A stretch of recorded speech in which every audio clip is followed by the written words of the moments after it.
He was the first psychologist to be elected a Fellow of the Faculty of Public Health at the Royal College of Physicians in London.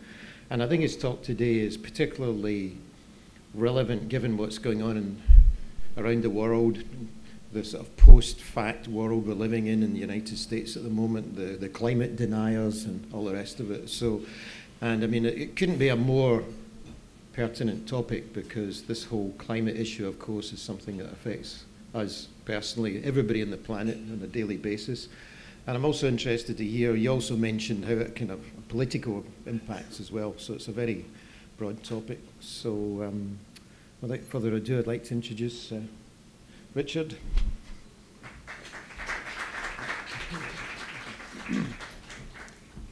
So, good afternoon. I hope you enjoyed your lunch. This is a topic that doesn't make many friends, I'm afraid. It's one that often people disagree with and have strong opinions about, but I hope to stay away from the more controversial aspects of this today and focus on the consequences. Let me get straight into this by saying what I mean by climate destabilisation. Now, most of you are used to the term climate change. We all know the term climate change. Sometimes it's called global warming. The name has been changed a couple of times to make it more politically acceptable and less scary. The public relations industry was responsible for that. But the term climate destabilisation best describes what we are really facing. And the definition I'm offering you is that it's a progressive disruption of established climate patterns. And these are the weather patterns that you would expect to see over a 30-year or longer period. And they're characterized by greater and more frequent and more prolonged weather extremes arising from sustained atmospheric and oceanic heat accumulation. Now, I'm not going to talk about where the heat comes from too much, but I just want to talk about some of the probable consequences for the time being. So we can expect to have disruptions of our food production, damage to homes, businesses, and infrastructure, population displacements internally and internationally, conflict, and other health and mortality consequences. Now, most people in this room probably already know that the reason we have this problem is largely because of human activity. It can be quite difficult to imagine how a bunch of small insect-like mammals can modify a planet so effectively, but we are very, very good at it. I want to sort of put something to you. I want you to think in terms of how we view the future.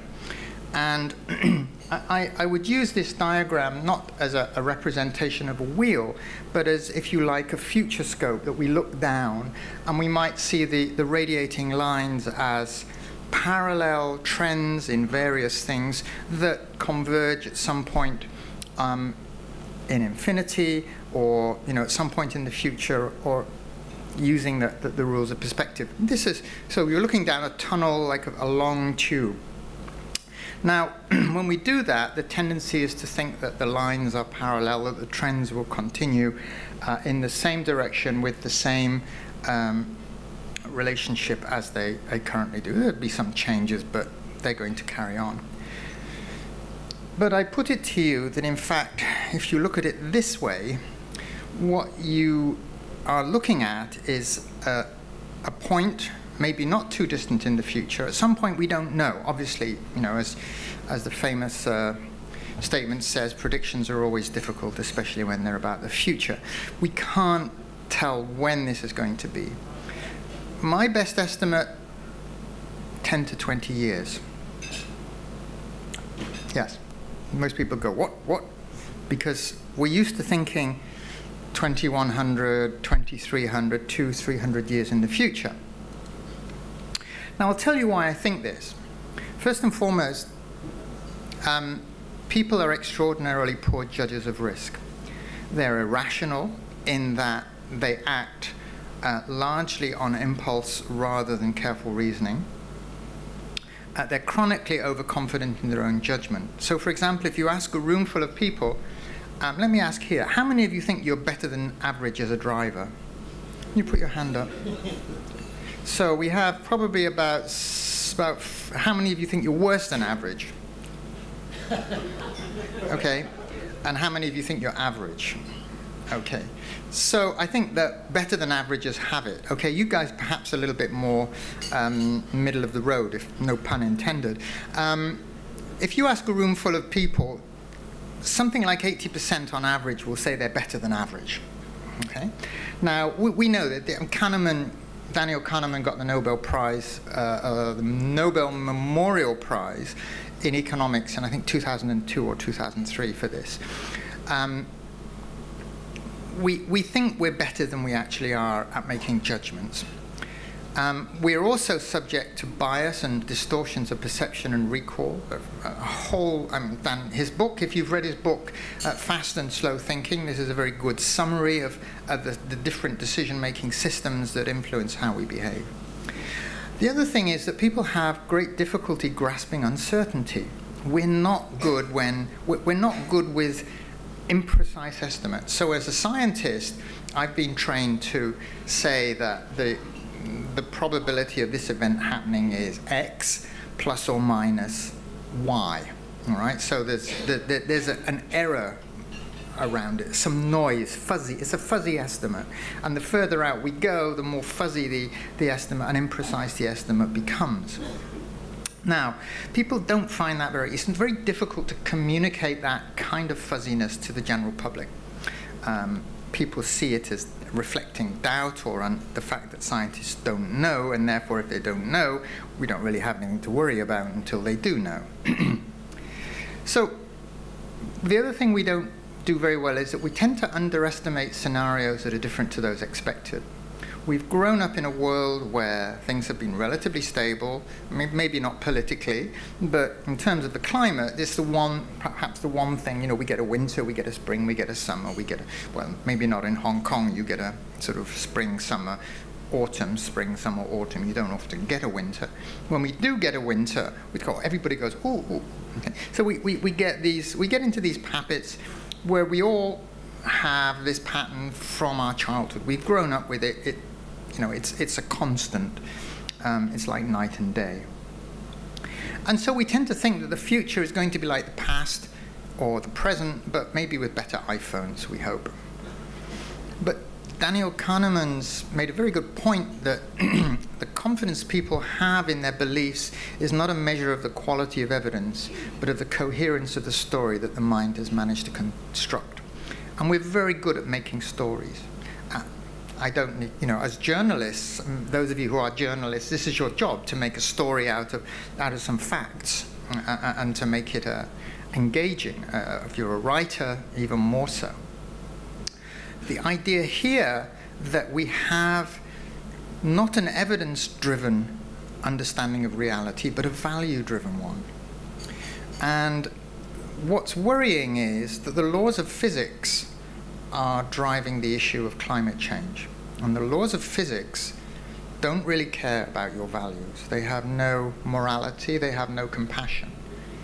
Gravity isn't going to soften itself if you take a wrong turn and jump out of a window. Right? If you don't believe in gravity, jumping out of a window is going to be just as fatal as if you do believe in gravity. So the laws of physics are immutable in that sense. They completely ignore us. They have no. Let me give you an example of how good we are at estimating risk. So here's a little question. Over exactly 30 days, a water lily growing unchecked on a pond will completely cover that pond. On day 1, the lily has 1 leaf. For each day the lily grows, the number of leaves double. So on day 1 it has 1 leaf, day 2 it has 2 leaves, day 3 it has 4 leaves. So here's the question. When the lily covers 1/8 of the pond, how many days are left before the pond is completely covered? And you think, well, that's kind of a tricky question. How many of you think more than 15 days? More than 10 days are left. More than 9 days? 8 days? 7 days? 6 days? 5 days? Okay, some of you, obviously, you've come across this before. There are 3 days left. Because you're here on the 27th day, very little has happened. Only 1/8 of the pond has become covered. On the 28th day, that is 1/4 of the pond. On the 29th day, it's half the pond. And on the 30th day, it's the whole pond. So what we're talking about here is an exponential growth, right? And exponential growth, as many of you in the room know, is characterized by sharply accelerating change following a long period during which relatively little change is apparent. Now, the second chart here shows you the changes in atmospheric carbon dioxide in the red line and methane in the green line. And these are from ice core samples, so they go back all the way to the year 1000. It's a bit small, so this is the year 1000. This is the concentration of carbon dioxide and methane. So you see what you're seeing is what you have is a very similar sort of pattern here. Now, we zoom in on this, we look at the carbon dioxide concentrations, just from 1960 to 2010. We can see these have gone up. And we're now over 400. Carbon dioxide concentrations will not go below 400 parts per million in the lifetime of anybody in this room. The temperature is also mapping to this because this is a function of the laws of physics. I'm not going to argue about it. Where is the heat going? Well, because one of the problems that has dogged the study of this phenomena is everybody is saying, well, if, of course, the planet really was warming as fast as everybody says, how come the temperature aren't 4 or 5 degrees warmer? And the answer is that the heat is going into the oceans. It's going into the oceans in vast amounts. And the oceans are becoming increasingly warm. And as you know, living in Hong Kong, warm oceans beget wet weather. And sometimes stormy weather. So we can extrapolate and say, there's likely to be an increase in stormy weather. But the important thing is that the land and surface heat increase is actually very, very modest. Most of the heat has gone into the oceans. If we look at the 7 warmest years on record, apart from 1998, they've all occurred in the 21st century. The last 3 years have each superseded the previous year as being the warmest on record. This is 2015, this is 2016. Now, it's likely 2017 won't be up here. It will probably be somewhere down here. But, again, over time, because of this noise, this fuzziness, this uncertainty in the system, the trend is going to keep going up. And work at MIT indicate that there's a medium probability of surface warming of about 5.2 degrees centigrade by 2100, with a 90% probability of 3.5 to 7.4 degrees under the business as usual scenario. This was November 21st this year. You can see here, this is the colors represent temperature. The red represents excess temperature over the average for the time of year. The blue and purple temperatures below the average for the time of year. You can see the polar temperature is not 2 degrees or 3 degrees warmer. It was 20 degrees warmer Celsius, 20 degrees Celsius warmer than average for the time of year in the Arctic. Now, anybody who puts a bucket of ice out on the balcony on a summer's day in Hong Kong will know it doesn't stay ice for very long under those sorts of temperatures.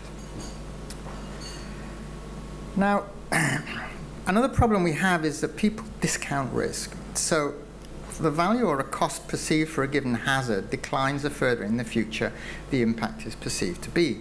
So when scientists, if someone like me comes up and says that by 2100 the temperature will be 6 degrees warmer, people's response is, meh, so what? It's 100 years away, it's 90 years away, I'm going to be dead. Yeah, it's a bad thing, but let somebody else deal with it. in different populations producing different politicians, which together with vested interests, mostly corporate short-term interests, I point you to the US cabinet as an example, served by a largely indifferent media, and a belief in tech fixes means that very little changes. Those of you who are hoping that COP22 is going to come to our rescue, I think are living in cloud cuckoo land. So looking at the health impacts then, we have, I'm going to talk about these very briefly and go through these. So this year, in India, in spring of this year, 2,300 people died as a result of extreme temperatures in India, 51 degrees centigrade. Not only did it kill people, it killed animals, livestock, and just devastated crops. Now, what you may have also remember is that in 2013 there was a similar heat wave, though not as extreme, in Europe.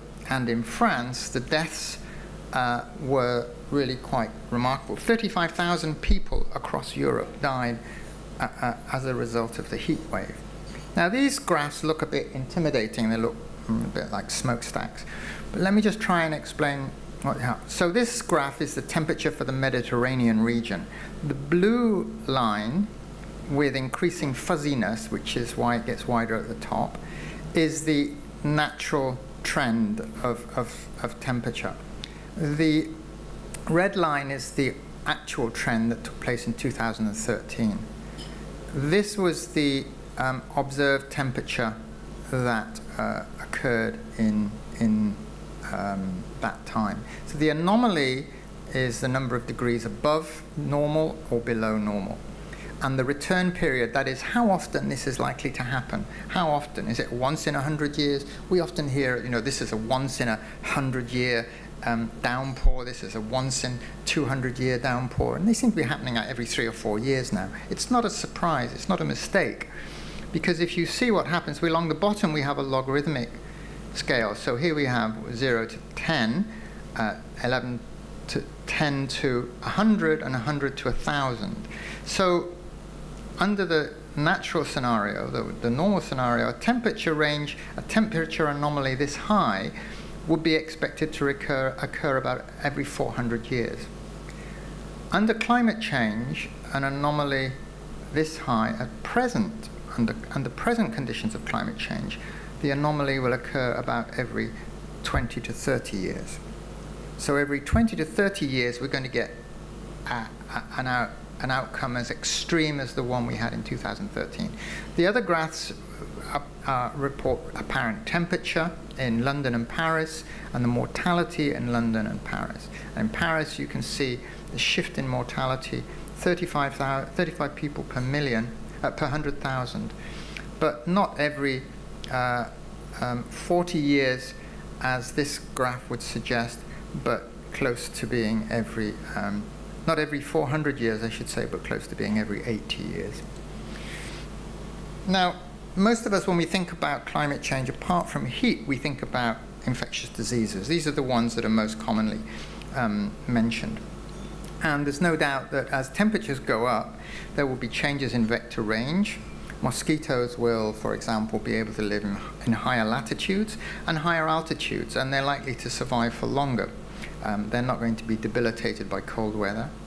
Because the breeding season will lengthen, because the temperatures will be higher for longer, there will be more cycles, breeding cycles. There will be less cold weather mortality for insects. The reproductive cycles will shift, and this can have knock-on effects for other animals, predators such as birds that would normally feed, and help to regulate the density of the insects. Air pollution, not something we normally think about when we talk about climate change. This study, which came out earlier this year, modeled the impact of the burning of Sumatran forests for clearing for palm oil, and they estimate 100,000 deaths attributable this year alone to the burning of forests. Now, of course, when you burn forests, you release a lot of carbon. some of that carbon is in the form of gas, carbon dioxide, but some of it's in the form of particulates, soot. And as we can see outside today, we have something like close to 150 to 200 parts per million of particulates that we're breathing in as we speak. This gives a list of premature deaths from particulate matter. Everybody knows that China and India have bad air pollution, but currently more deaths occur in the EU from air pollution, primarily from nitrous oxides, from diesel engines. Everybody in the EU drives a diesel engine, apart from the fact that Volkswagen lies about its emission factors. We can almost assume that perhaps other companies do similar things. And people are now waking up to the fact that air pollution is a big problem, but it's a marker of the kinds of emissions that we are experiencing that are driving climate change. So it's kind of an indirect effect. Finally, before I move on, this study in Lancet Neurology was published earlier this year and attributed 80% of the burden of stroke, which is one of the most important chronic diseases that we face in the world today, 80% of the burden attributable to two things. One is the lifestyle factors, like how much alcohol you drink, how much fat, your blood cholesterol, the sort of things we read about in the lifestyle pages. 1/3 of that is attributable to air pollution. And this is something that we had not known before.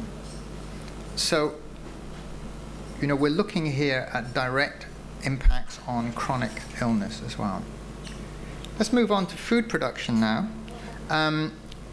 We currently have, well, the Australian Millennium Drought lasted for close on 20 years.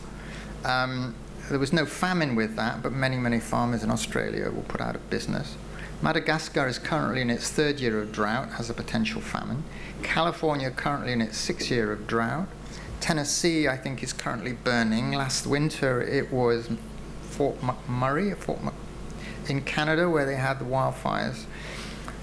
These sorts of events are, of course, important because they affect food production. They also associate, fires are associated with more carbon release, as I've just said.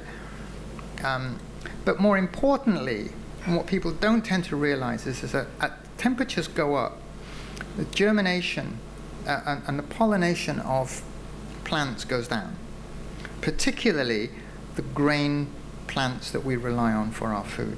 So our pasta today comes from wheat. This study here looks at maize, and it said a normal environment that was 4 degrees higher, artificially 4 degrees higher, with the same water vapor, evaluated the impact of temperature on maize. Grain yields decreased from between 84 to 100% because of exposure to high nighttime temperatures and disruption of the pollination. So we can expect to lose 100%, up to 100% of our maize if temperatures go up 4 degrees. The same sort of thing for rice. This is a grain yield one, spring wheat in northwest China.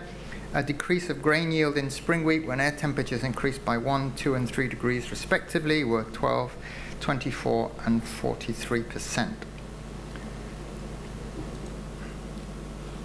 Okay, so that's the food we have to worry about.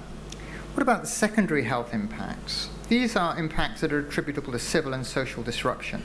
So there's the physical impacts, there's psychological impacts, and there's social impacts. Now, some of you may have seen this headline from a paper in Proceedings of the National Academy of Sciences. It made its way into the general media. This chart shows the association between the Syrian civil war and the breakdown of an increase in civil unrest, and its association with drought. And you can see that this is a correlation, but certainly, despite being self-sufficient in wheat production in 1995, by 2008, wheat, rice, and feed prices doubled, but incomes didn't.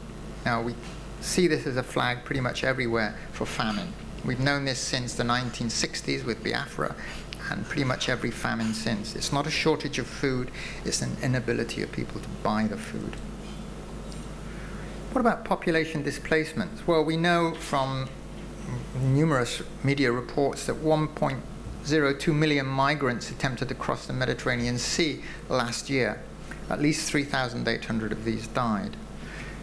But less well covered was the fact that 3.6 million people in China, 3.6 in India, 1.6 in Myanmar, 2.5 million people in the Philippines, that's 11.3 million people in Asia alone, were internally displaced due to weather events. And these kinds of effects are happening in countries that can least afford them. It's very, very difficult to house 2.5 million people in a country like the Philippines because you really don't have very much in the way of spare cash. The psychosocial consequences on people are substantial. This kind of displacement results in post-traumatic distress, the doubling of background mental illness rates to 20%, separation and family breakup, exploitation, particularly of minors, discrimination, vilification by the receiving countries, alienation, isolation, educational disruption for young people, and dependency effects. Who's going to feed them? Who's going to pay for them? Unemployment and impoverishment, and increases in suicide. It's not surprising that the Indian heat wave was associated with a bigger uptick in suicide in Indian farmers who were already indebted. And then we have the tertiary impacts. These are the consequences of these kinds of social disruptions. And I think we don't need to look too far. I mean, this year alone, we've seen three events. And these are what we might call the dilution threat. The fear of the dilution threat, that is, people who are not of my cultural background coming in and diluting. I mean, this is one of the things people in Hong Kong have felt with people coming from China, for example. Nationalist and extremist politics, what can I say? And fractionalism and integration. Now, some of this is opportunistic, but a lot of it is picking up on what has happened already. So I leave you with a summary that climate destabilization is the most important issue our species have faced, and I put it on a par with nuclear war in terms of its potential global consequences. It's difficult to imagine. Doubt promotion helps to muddy the waters. There's a lot of fossil fuel interests in keeping things the way they are. Uncertainty limits political action. Politicians aren't going to act if things don't look clear-cut, and hence there's little change. The media's uncertainty is obvious. Some of the media, like the Daily Mail, for example, are renowned for their anti-climate change stance. The broadcast media tends to prioritize balance over and economics over scientific consensus. And the health consequences are ramifying. They're likely to begin manifesting what I call full spectrum. You like to get increasingly broad effects from these within 10 to 15 years. So my closing message to you is good luck. I hope we can do something about this. I'm just wondering, with all this information you have, I mean, how is the Hong Kong government or the hospital authority, for example, responding to these issues? What can I say? I think most governments are not giving due regard to these issues, anything like that which is needed. The problem with hospital authority and other healthcare planning is, as I said at the beginning, it tends to project from existing trends, assuming that the conditions that maintain those trends will be relatively stable. So, you know, they're thinking, okay, we're going to need more beds for diabetes, for hypertension, for heart disease, obesity. That may be true, but any major discontinuity in circumstances can flip things very quickly. And one thing that we don't know about the climate is whether it is capable of flipping into an alternative state relatively quickly. There's evidence from records that go way back millions of years that these sorts of things do happen. But under what circumstances, we don't know. So if this happens, we're going to be ill-placed to really handle it. But then again, you know, if I was the director of the hospital authority and somebody came to me and said, "What plans do you have in place for climate change?" I'd be hard pressed to know what to do, because I wouldn't know what to expect. And this is part of the problem, of course. We don't really know how it's going to manifest for us here, or when. Back in the 90s, I was working in the Clinton administration, and I convened the first classified conference on intelligence, security, and climate change. So I've been thinking about this for a long time, and I'm wondering, now that more people are thinking about it, who you see as the most effective actors to start doing some of that scenario-based planning. We, the US government at that point, were starting to share some of this with the West Europeans and then the East Europeans, just on the level of what could happen and how to prepare and how to prevent, and how to start to read situations where internally displaced people become a national security threat, and therefore making the business case, if you would, for preventing that from happening, looking at potential resource conflicts. Where do you see the center of gravity in terms of being able to... Where do I see what? The center of gravity, or the center of ability, capacity. Change, yeah. To start planning. I have to say, it may be surprising, but I think China. I think China will surprise people. And I say this for a reason. In the last year, in 2015, China installed more renewable capacity than the rest of the planet put together. It already has an aggressive plan to decarbonize its economy by 2030.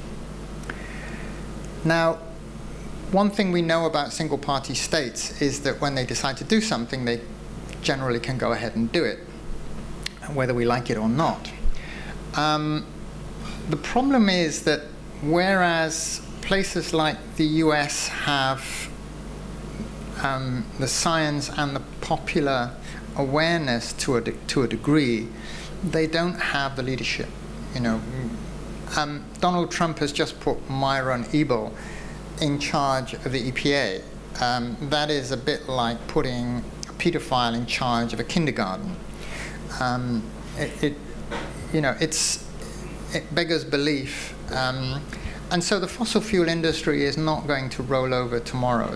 They're all Peabody Corporation, which is the single biggest private fuel business in the US, was in receivership 6 months ago.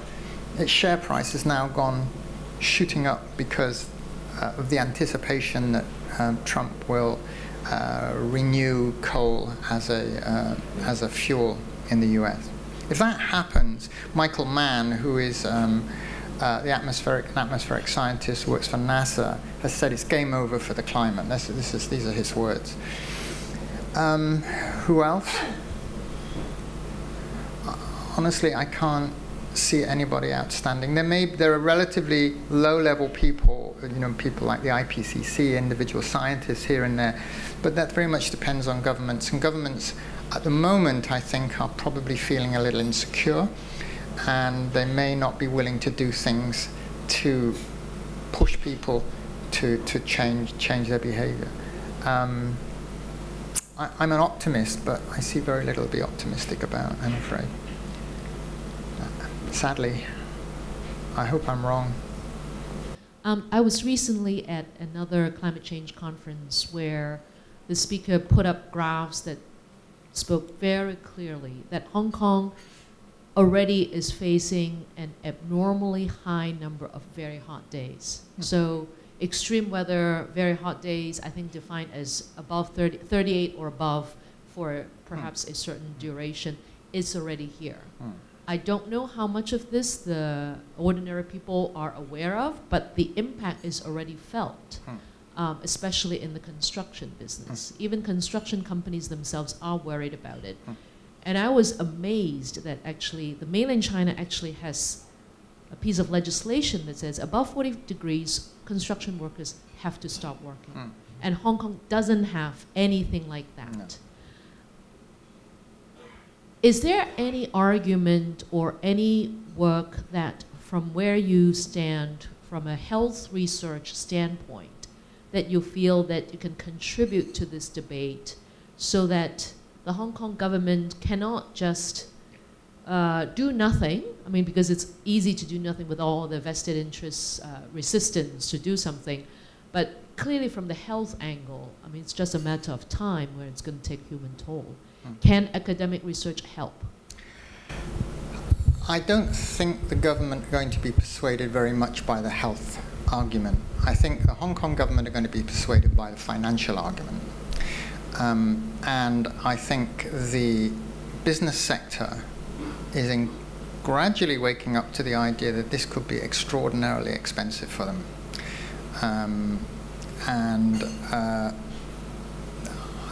Hong Kong, let's face it, Hong Kong government listens to the business sector. It doesn't listen to any other sector of Hong Kong. I mean, your point about, you know, working outside, yes, I mean, it's very well taken. I think if the air temperature is over, I think it's 36 degrees, and the wet bulb temperature, you know, the humidity is basically over 90%, you cannot cool down. You cannot cool your body. So any kind of physical activity is going to lead to heat stroke. If we're working indoors, of course, as most civil servants and politicians do, you know, you just say, gosh, isn't it hot, as you step out of the house and into the air-conditioned car. I don't think so. I don't see any, I mean, academic work, okay.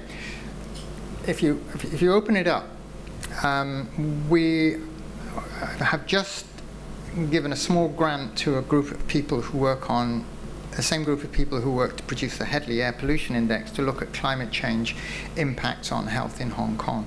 That is a seed funding so that they can try and get a commission grant of multi-million dollars so that they can actually do this work, and it will probably take 5 to 7 years. The problem is the data is already there. It's already out. It's in the US, it's in Europe, it's in India, it's in, you know, Thailand. This summer is extraordinarily hot. The problem with doing it on a, you know, 1 or 2 hot years basis is that's weather, and we do get peaks and troughs in weather. The trouble is by the time we see it as climate, it's too late. So, you know, this is a very dangerous situation. So Stephen Hawking, the physicist, said this is the most dangerous time for our planet. He wasn't simply referring to Donald Trump or Brexit or any of these other interesting events that happened. I don't know. I think the only thing that can make a rapid change is something like a climate Marshall Plan. There needs to be a sustained and concerted effort to finance alternatives to current business practices that are causing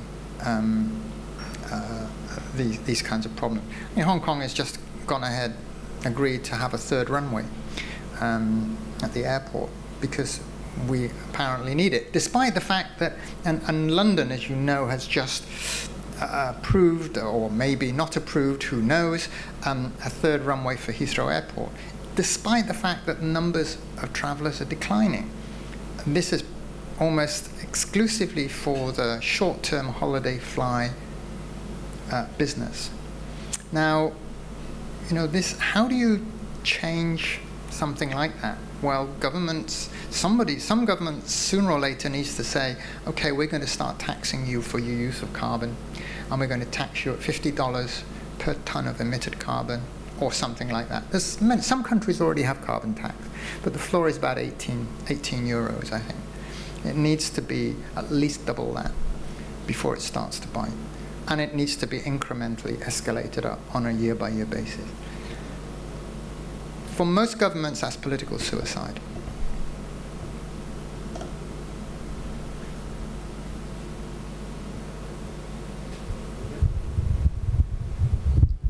Sorry, very quick question. At the beginning of your talk, I think you said something was going to happen in 20 years. Yeah, What was that again? Well, okay, so I've been kind of keeping a fairly loose kind of projection. So I'm gonna put my dollar down and say that probably within 10 to 15 years, we will start to see really severe impacts biting. I mean, they're already biting. If you lived in India this year, that was a severe impact. Right? We in Hong Kong happen to be in a kind of a Goldilocks zone at the moment where the impact of climate change are relatively little. And they may stay that way for a long time. But other parts of the world, this is not going to be the case. So I think we're going to see a confluence of climate change impacts, of damage to habitats, to what's been named the sixth great extinction. We've lost 50% of our animals on the planet in the last 30 years. There's a food crunch coming. There's a soil crunch coming, that we have about 40 years of crops left before we completely impoverish our soils. All of these things are going to come together. Maybe not at the same time point, but we can't deal with them boom, boom, one after the other over 1 or 2 years. So I think either things are going to change or they will be changed for us. Now, I may be a doomsayer. I am a doomsayer in that sense.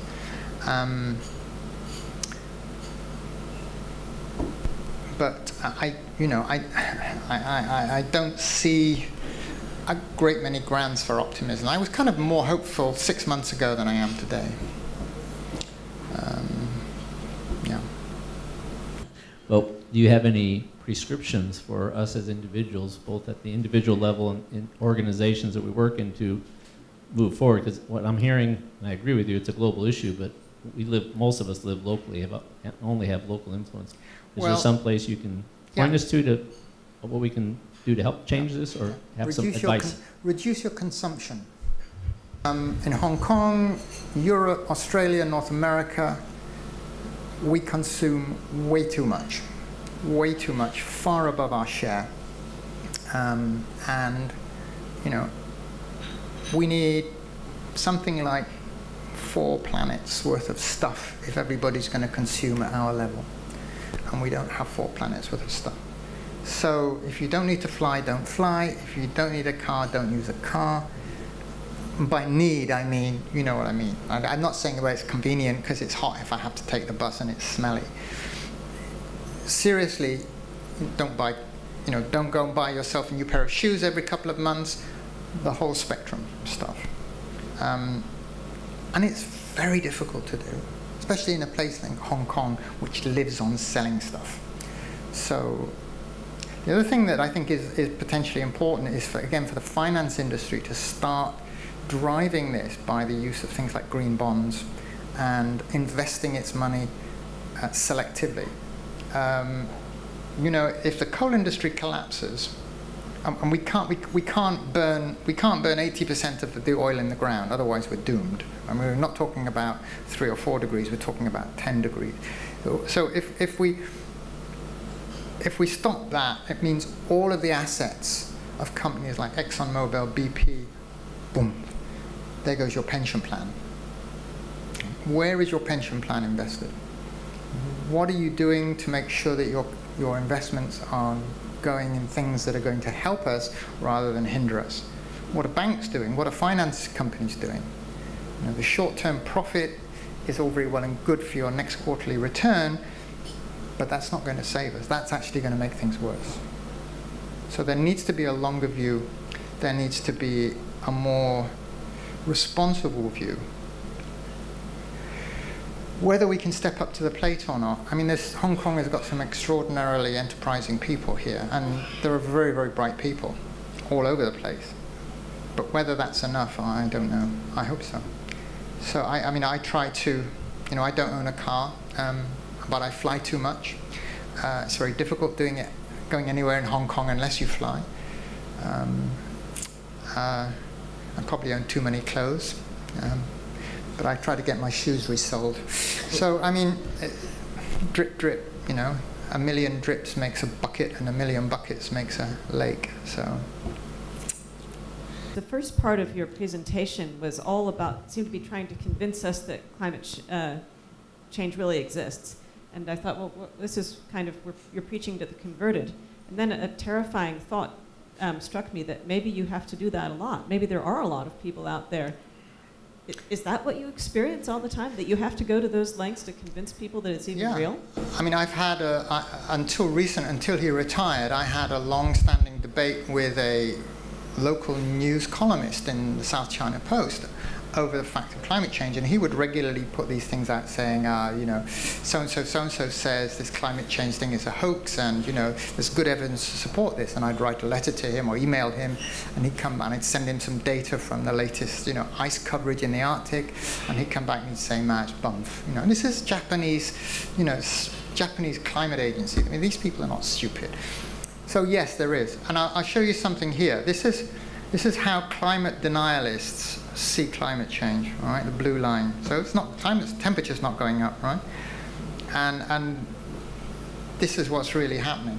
But there are people who will focus on the, you know, there's no, so one of the things you quite frequently hear is, oh, there's been no heat increase or no temperature increase now for 15 years, right?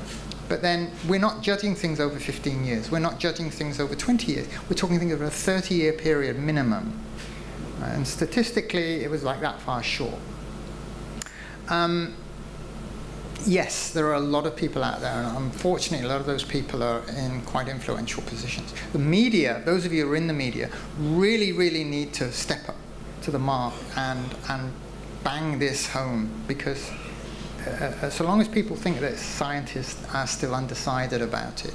And of course, the public relations industry gets paid a lot to maintain that doubt. This is straight out of the tobacco industry workbook, to continue to maintain doubt, make it look like scientists are not decided, and nothing will happen. So if the media stop this false balance, if they get out there and they start presenting the evidence, maybe we can do something about it. Okay, thank you very much.